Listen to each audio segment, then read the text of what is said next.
एक ट्रेन पकडायला जवळजवळ मला 1.25 तास लागायचा। मी बसायचोच ना ट्रेनमध्ये, शेवटी कंटाळा आला, मग सोडूनच मी इकडे आलो।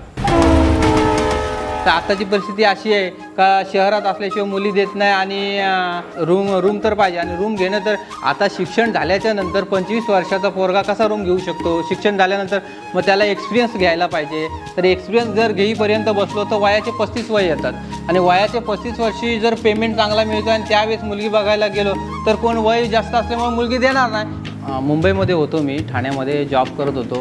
हळूहळू एक 25,000 रुपये पेमेंट झाला, परंतु त्याच्यामध्ये माझं भागेल पुढे हे असं मला काय वाटत नव्हतं। तर त्यासाठी मी सोडलं ठाणा आणि विचार केला गावी जाऊ आपण, आपल्या वडिलोपार्जित जमीन आहे, तर आपण काहीतरी करूया, बघूया।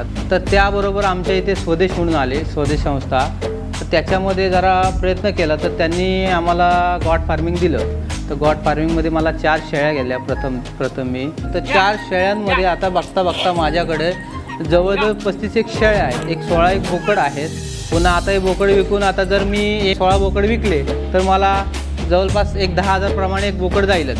त्याचबरोबर मी आंब्यांचं प्रोजेक्ट घेतला, स्वदेशमधूनच घेतला।